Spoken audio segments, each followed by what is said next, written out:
Hi, ನಾನು doctor Sachin ಮನಗುತ್ತಿ. ಮನಗುತ್ತಿ dental care ಅಂತ ಹೇಳಿ ನಮ್ಮ ದವಾಖಾನೆ ಹೆಸರು. ನಾನು ಕುರ್ಚಿ ಅಂತ ಒಂದು ಹಳ್ಳಿಯಲ್ಲಿ ಪ್ರಾಕ್ಟೀಸ್ ಮಾಡ್ತೇನೆ.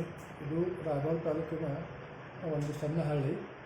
ನಾವು ದಿನನಿತ್ಯದಲ್ಲಿ ಸಾಕಷ್ಟು ಪೇಷಂಟನ್ನು ಮಾಡ್ತಿರ್ತೀವಿ. ಹಳ್ಳಿಯಲ್ಲಿ ಪ್ರಾಕ್ಟೀಸ್ ಅಂತಂದ್ರೆ ಸಾಕಷ್ಟು ಪೇಷಂಟ್ ಬರ್ತಿರ್ತಾವೆ. ಸೊ ಜನಕ್ಕೆ ಡೆಂಟಲ್ ಅವೇರ್ನೆಸ್ ಇನ್ನೂ ಪೂರ್ತಿ ಪ್ರಮಾಣದಲ್ಲಿ ಇಲ್ಲ. ಸೊ ಹಾಗೆ ಈ ವಿಡಿಯೋ ಮುಖಾಂತರ ನಾನು ಏನು ಹೇಳೋಕ್ಕೆ ಬಯಸ್ತೀನಿ ಅಂತಂದ್ರೆ, ಪೇಷಂಟ್ಗಳು ತಮ್ಮ ಹೆಲ್ತನ್ನು ಹೆಂಗೆ ಕಾಪಾಡ್ಕೋಬೇಕು, ಹಲ್ಲಿನ ಹೆಲ್ತನ್ನು, ಡೆಂಟಲ್ ಪ್ರಾಬ್ಲಮನ್ನು ಹೆಂಗೆ ಅವಾಯ್ಡ್ ಮಾಡಬೇಕು. So prevention is better then cure ಅಂತ ಹೇಳಿ ನಾವೆಲ್ಲ ಹಳ್ಳಿಯೊಳಗೆ ಅಂತೇವೆ. ಸೊ ನೀವು ಸಮಸ್ಯೆ ಬಂದ ಮೇಲೆ ಅದ್ರ ಸಮಸ್ಯೆಯನ್ನು ಹೆಂಗೆ ಬಗೆಹರಿಸ್ಬೇಕಂತ ವಿಚಾರ ಮಾಡೋಕ್ಕಿಂತನೂ ಸಮಸ್ಯೆ ಬರದ ಹಾಗೆ ಹೆಂಗೆ ಇಟ್ಕೋಬೇಕಂತ ಹೇಳಿ ಒಂದು 4 ಸಲಹೆಯನ್ನು ಕೊಡ್ತೀನಿ. ನಿಮ್ಮ ಮಕ್ಕಳು ಹಿಡ್ಕೊಂಡು ಮನೇಲಿ ಎಲ್ಲರಿಗೂ ಹಲ್ಲನ್ನು ಹೆಂಗೆ ಸ್ವಚ್ಛ ಇಟ್ಕೋಬೇಕು, ಒಸಡನ್ನು ಹೆಂಗೆ ಸ್ವಚ್ಛ ಇಟ್ಕೋಬೇಕು, ಯಾವ ರೀತಿ ಬ್ರಷ್ ಮಾಡಬೇಕು ಅಂಥೇಳಿ ನೀವೆಲ್ಲರಿಗೂ ತಿಳಿಸ್ಕೊಡ್ರಿ. ಈಗ ಸಾಕಷ್ಟು ಯೂಟ್ಯೂಬ್ ಚಾನಲ್ದಲ್ಲೆಲ್ಲ ನಿಮ್ಮದು ಹೆಲ್ತ್ ಬಗ್ಗೆ ಕಾನ್ಷಿಯಸ್ ವಿಡಿಯೋ ಬರ್ತಾವೆ, ಅದು ನೀವು ನೋಡಿ ಕಲ್ಕೋಬೋದು. ಆಮೇಲೆ ಯಾವುದೂ ಥರದ ನೆಗ್ಲಿಜೆನ್ಸಿ ಮಾಡ್ಲಿಕ್ಕೆ ಹೋಗಬೇಡ್ರಿ. ದುಶ್ಚಟದಿಂದ ದೂರ ಇರ್ರಿ.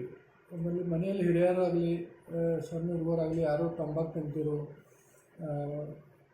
ಸಿಗರೇಟ್ ಸೇರ್ತಿರೋ ಅಂಥವನ್ನೆಲ್ಲ ದೂರ ಇಡ್ರಿ. ಯಾಕಂತಂದರೆ ನಾವು ಸಾಕಷ್ಟು ಪೇಷಂಟ್ ಈಗಿನ ದಿನಮಾನದಲ್ಲಿ ನೋಡತ್ತೀವಿ. ತಂಬಾಕು ತಿನ್ನೋದ್ರಿಂದ ಇಂಥ ಹಳ್ಳಿಯಲ್ಲಿ ನಾನು 10ರಿಂದ 15 ಕ್ಯಾನ್ಸರ್ ಪೇಷಂಟನ್ನು ನಾನು ಗೊತ್ತಾ ಹಿಡಿತೇನೆ ಇಲ್ಲಿ.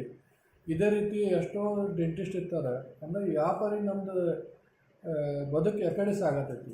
ಸೊ ದುಶ್ಚಟದಿಂದ ದೂರ ಇರಲಿಕ್ಕೆ ಎಲ್ಲರೂ ಮನೆಯಲ್ಲಿ ನೀವು ಮೋಟಿವೇಟ್ ಮಾಡಿರಿ. ಇನ್ನು ಡೆಂಟಲ್ ಟ್ರೀಟ್ಮೆಂಟ್ ಬಗ್ಗೆ ಹೇಳ್ಬೇಕಂತಂದ್ರೆ, ಟ್ರೀಟ್ಮೆಂಟ್ ಯಾವಾಗಲೂ ಕಾಸ್ಟ್ಲಿ ಟ್ರೀಟ್ಮೆಂಟ್ ಇರ್ತದೆ. ಯಾಕಂತಂದ್ರೆ ನೀವು ಡೆಂಟಿಸ್ಟ್ ಕಡೆ ಜಲ್ದಿ ಬರೋದಕ್ಕೆ ನಿಮ್ಮ ಟ್ರೀಟ್ಮೆಂಟ್ ಕಾಸ್ಟ್ಲಿ ಆಕೈತಿ. ಒಂದು ಹಲ್ಲು ಕೇರೀಸ್ ಆಗಿ ಒಳಗದ ಡೀಪಾಗಿ ನರ್ವ್ ರೀಚ್ ಆಗ್ಬೇಕಂತಂದ್ರೆ ಮಿನಿಮಮ್ 2 to 3 years ಟೈಮ್ ಆಗ್ತೈತಿ. ಸೊ ನಾವು ಅದನ್ನ ನೆಗ್ಲಿಜೆನ್ಸಿ ಮಾಡೋದ್ರಿಂದ ಅದು ಮುಂದೆ ರೂಟ್ ಕೆನಾಲ್ ಅಂತ ಹೇಳಿ ಟ್ರೀಟ್ಮೆಂಟಿಗೆ ಹೋಗ್ತೈತಿ. ಸೊ ನೀವು ಜಲ್ದಿ ಟ್ರೀಟ್ಮೆಂಟ್ ಮಾಡ್ಕೊಂಡ್ರೆ ನಾರ್ಮಲ್ ಫಿಲ್ಲಿಂಗ್ ಒಳಗೆ ಅಷ್ಟೇ ನಿಮಗೆ ಕಡಿಮೆ ಖರ್ಚಿನಾಗ ಟ್ರೀಟ್ಮೆಂಟ್ ಆಗ್ತೈತಿ. ನೀವು ರೂಟ್ ಕೆನಾಲ್ ಟ್ರೀಟ್ಮೆಂಟ್ಗೆ ಹೋದ್ರಿ ಅಂತಂದ್ರೆ ಇದು ಲೆಂಗ್ದಿ ಪ್ರೊಸೀಜರ್ ಇರ್ತೈತಿ. ನೀವು ಪೇಷಂಟ್ಗೂ ಬರ್ಡನ್ ಆಗ್ತೈತಿ. ಆಮೇಲೆ ಅದು ನೀವು ಎಷ್ಟು ಖರ್ಚು ಮಾಡಿದ್ರೆ ಭೀ ಅದು ನಿಮ್ಮ ಟ್ರೀಟ್ಮೆಂಟ್ ಸಕ್ಸಸ್ ಮಾಡೋಕ್ಕೆ ಡಾಕ್ಟ್ರುಗಳು ಭಾಳ ಮೆಹನತ್ ಮಾಡಬೇಕಾಗ್ತೈತಿ. ಸೊ ರೂಟ್ ಕೆನಾಲ್ ಹೋಗ್ಕಿಂತ ಮೊದಲು ನೀವು ಅದನ್ನು ಟ್ರೀಟ್ಮೆಂಟ್ ನಾರ್ಮಲ್ ಫಿಲ್ಲಿಂಗ್ನಾಗ ಮುಗಿಸುವಂಥದ್ದು ಡಾಕ್ಟ್ರುಗಳು ಬೆಟ್ ಆಗ್ರಿ. ಇನ್ನು ಒಸಡಿನ ರಕ್ತ ಬರ್ತೈತಿ, ಅದು ನೆಗ್ಲಿಜೆನ್ಸಿ ಮಾಡಬೇಡ್ರಿ. ಅದರಿಂದ ಹಲ್ಲು ವೀಕ್ ಆಗಿ ಹಲ್ಲು ಬಿದ್ದು ಹೋಗ್ತಿರ್ತಾವೆ. ಆಮೇಲೆ ದೊಡ್ಡ ಟ್ರೀಟ್ಮೆಂಟ್ ಏನೋ ಸಮಸ್ಯೆ ಇರ್ತೈತಿ, ಅವನ್ನ ನೀವು ರೆಗ್ಯುಲರಾಗಿ ಪ್ರತಿಯೊಂದು 6 ಮಂತ್ಸಿಗೊಮ್ಮೆ ಡೆಂಟಿಸ್ಟಿಗೆ ನೀವು ಬೆಟ್ ಆಗಬೇಕು. ನಿಮ್ದು ಯಾರು ಡೆಂಟಿಸ್ಟ್ ಇದ್ರೆ ಅವ್ರಿಗೆ ನೀವು ಬೆಟ್ ಆಗ್ತಿರ್ಬೇಕು. ನಾವು ಹಳ್ಳಿಯೊಳಗೆ ಪ್ರಾಕ್ಟೀಸ್ ಮಾಡ್ತೀವಿ. ಸಾಕಷ್ಟು ಜನ ಹಲ್ಲು ತಗೋತಾರೆ. ಹಲ್ಲು ತಗೋಕ್ಕಿಂತನೂ ಅದ್ರ ಬಗ್ಗೆ ನೀವು ಟ್ರೀಟ್ಮೆಂಟ್ ಮಾಡಿಕೊಂಡು ಹಲ್ಲು ಸೇವ್ ಮಾಡ್ಕೊಂಡು ನೀವು ವಿಚಾರ ಮಾಡ್ಕೊಡಿ. ಆಮೇಲೆ ದುಶ್ಚಟದಿಂದ ದೂರ ಇರಿ ಅಂತ ಹೇಳಿ ನಾನೊಂದು ಮಾತು ಹೇಳ್ತೀನಿ. Thank you sir.